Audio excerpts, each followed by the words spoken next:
Well, guys, I will be the first one to say that Yuki Tabata, he proved me wrong. And to be honest with you guys, I'm kind of sad because this reveal right here, oh my gosh, like it is truly ground shattering. But let's get right into the review, guys. And yeah, the reason why I'm sounding kind of sad, guys, is just, man, I just can't wait to get to it. But anyway, guys, so the chapter really opens up with the aftermath of the final battle with Lucifero, and actually, we get a special reveal.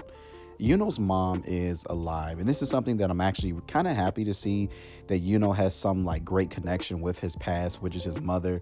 And so we're really going to see, I think, Yuno in the future really taking a good starting role in the Spade Kingdom as their king. Because if you guys think about it, the Spade Kingdom is really getting like a rewind, and it's really great to see that they're getting a new king, a new democracy, because they've been under the rule of the Dark Triad for, I believe, almost about like 20 years now. Almost 20 if you look at Asta and Yuno's age. I believe they should be around 17 to 18 now. So almost about that 20-year mark. And I'm really interested to see how like she survived Xenon, because Xenon was really like murdering these people out here. So it's pretty good to see this. But look, we got the good old rivalry between Asta and Yuno. They're both saying that they're going to become the Wizard King. And you know what? I'm all here for it.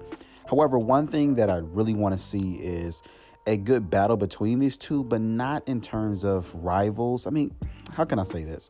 I want a battle between them like how, for example, where you saw with Naruto and Sasuke, whereby, yes, it was a battle between rivals, but you can clearly tell there was like a deadly edge to it. So I'm really interested to see how Yuki Tabata is going to like twist and turn this, because there has to be something that not necessarily breaks these two apart, but really just gets them going at each other. And I really want to see that.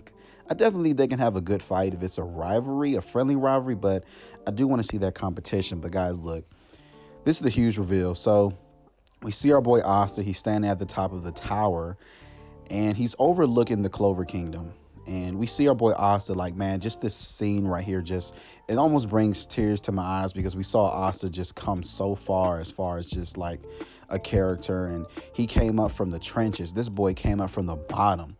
But in this little panel right here, we actually see Damnatio, and he's walking towards Julius, and we see that Damnatio, he's got this look on his face, and he's just like, man, he's something, Damnatio, he's a pretty interesting character. He's very smart. And so right here we see Julius, and I believe that he's talking to one of his advisors. He's saying that the battle in the Spade Kingdom ended all right, thankfully, but something just doesn't add up. Like, something isn't right. And Julius, like, he really feels it in his spirit. And obviously, he's the leader of the Clover Kingdom. He's the Wizard King. So he's going to be up on his game. He's like, look, something's just missing here. Something just doesn't feel right. And it goes back to what we saw earlier from, I want to maybe say almost 30 chapters ago, where Julius felt like something was missing, like something was just off, like nothing had seemed right to him. And he's sweating really hard, and he can't really put his finger on it. However, he gets a knock at the door, and it's Damnatio. And our boy Damnatio, he's ready to talk to Julius about something extremely serious. Like, this thing is really like ground shattering. So Damnatio, again, he's very smart. He kind of reminds me of like Batman or like Question from like the DC universe, because he's always thinking. And he's telling him that Magicula was not one of the Cliff Off Devils, meaning like the three leaders of the underworld. And he's saying to him that, Lucifer, okay, we know who he was. We know who, Xenon's devil host was, but Astaroth, who is the time devil, he's missing. He's not here at all.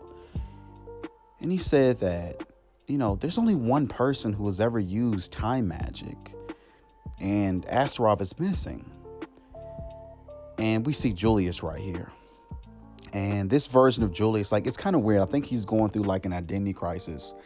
And guys, like, this almost brings tears in my eyes. Like, I'm really serious, because Julius, he's been such an important character in the series. And it's weird because right here, man, it's really just a twist, because in this scene, you don't really know if Julius is being serious.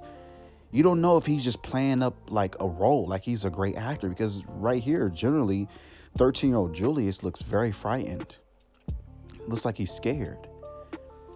And then that's where I'm thinking, like, before I read through the rest of the panels, I'm like, well, maybe it's Damnatio. Like, maybe he's the fourth zogratis sibling. Maybe he's the devil host of the time devil. But And Damnatio is saying, tell me, it's not you.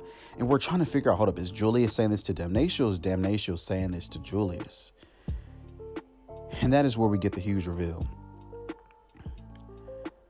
Julius Novokronos has been lying this whole time. He has not been who he said he is. And to be honest here, if it wasn't for Black Clover, I'm thinking that he would have killed Damnatio. And Julius is saying, is what you wanted me to say. Like, that's what you wanted to hear. Our boy Julius has been pulling strings from behind the scenes the whole entire series. And actually, we see his grimoire.